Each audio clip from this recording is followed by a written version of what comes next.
And it's with great honor that I introduce our first speaker, Mr. Jeffrey Rivera.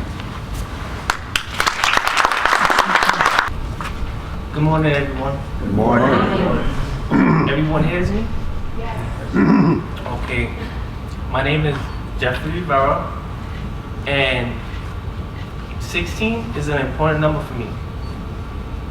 No, that's not how much time I did. 16 was the age I went to prison. You see, it wasn't 8. It wasn't 16. It was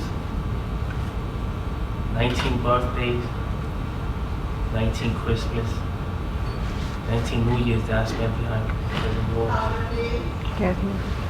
It was 19 years that I spent behind prison walls, but it wasn't just years, it was birthdays, Christmas, Thanksgiving, away from my loved ones. I wasn't born in prison. I have a family that cared for me, a family that taught me good values, a family that always spoke to me and always told me that whenever something bothered me to talk to them. In 1993, while coming from school, there was a turning point of my life. I walked in my household, 16 years old, and I see my mother crying. My 3 younger brothers was gathered around her, and they was crying because she was crying. I asked her, "Mommy, what's wrong?" She just cried. I started crying also. I didn't know what else to do. That's when she came and confessed to me that she just found out that she was HIV positive, and that she was scared of people discriminating against her. And in the midst of her crying, she started to smile. And I found that very strange. And she looked at me and said, "Whenever you feel that the world is falling on top of you, whenever you feel that everyone has abandoned you, think about the people that love you. Think about the people that care for you. Think about me who loves you. And if at that moment you're able to smile, that means it ain't all that bad." At that very moment, I didn't understand what she meant. So instead of me being closer to her, I began to hang out. I was partying. I was drinking alcohol, laughing at the guy in the corner who's what I call a bum. And it took me years to realize that there was no difference between me and that bum. Because that bum perhaps was partying just like I was. Being that I didn't know how to relate my feelings with my family, with the rest of my family, I just started breaking rules. I started staying out later than I was supposed to. One night, a so-called friend of my oldest brother committed a murder. I was there, I seen it. I just remember waking up in a prison cell. The guy who did it pressured me into taking the weight for the murder. And the officers, they knew I didn't do it, but they encouraged me to say that I did so that I wasn't gonna do that much time. And I was sentenced to 17 years to prison. 5'4", 123 pounds. My mother wasn't there to protect me. I suffer a lot. Not because of mistake, but because of my own decision. My mother was dying, so I didn't care about my life at that moment. So you figure that I do the right thing, being that drinking caused me to make wrong decisions. No, I started making hooch with this alcohol in prison to relieve the pain because I didn't want to face the fact that my mother was dying. In 2000, I was taken to see my mother in a way. She died when we agreed to call cancer. And it hurt me seeing my family in front of me and I was shackled with handcuffs around my hands, and I wasn't able to touch nor kiss the woman that gave birth to me. When I went back behind the cells, I heard people crying. Sometimes, many nights, I heard people crying. I always wonder, was it my neighbor that was crying, or it was me that was crying?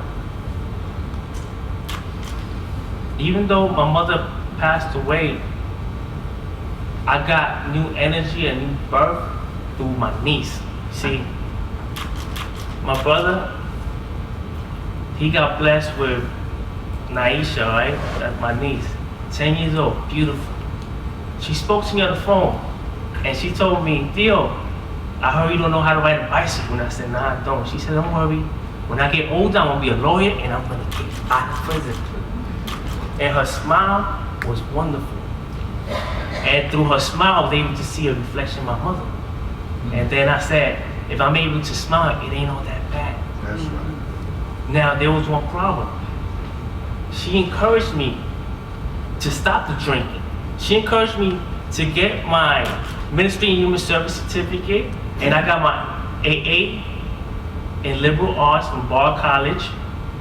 And I was doing all the right things because I want to be there with my family. I had a reason to live. I got involved in RTA, Rehabilitation Through the Arts. I got involved with Network, and these different vehicles helped me, assist me to better my character. But yet, I found myself associating with people that didn't share the same interests I did. The first time I was gonna meet my niece was a day that I was like, okay, she's gonna come the following week, and I'm gonna be able to hold her and kiss her, because my brother never wanted her to see me behind prison walls. It's been 10 years. It's been 10 years that I've been in prison, and my brother thought that it was time that I see my niece. While watching TV, a so-called associate of mine looked at it and said, look, a little girl just got killed around your way. I looked, and she looked familiar. It looked like a person I see in pictures. And he looked at me and he said, but that's part of the game. And me not understanding what I was agreeing to, I said, yeah, that's part of the game. But it all changed when I got on the phone that day and I called my brother to come to find out that that little girl that was killed was my niece. That's when everything came around. That's when I decided to change my whole mentality around, because what happened is that too many times we see things happen and we mind our business because we think that it doesn't affect us, but it does. So instead of me doing wrong, I started to do right. I continued to involve myself more in programs. I continued to strive to come home to my family. Eventually, 3 years ago, I came home. I got involved with raising my voice. They allowed me a platform to be able to speak my story. I'm not that individual, that kid that was 16 years ago, even though many times I still feel vulnerable. Many times I feel that I can't relate to people because people can't relate to me. My family, at times, my grandmother, she looks at me, she still sees that little 16-year-old boy. Right now, currently, I'm working. I'm bettering myself by doing the right thing. And if I have any message to give everyone tonight, let's just do the right thing. And create a platform, if you have kids, to talk to your kids. Tell them it's right for them to share their feelings. It doesn't matter if they're a boy. If a boy, even more of a reason for them to express themselves.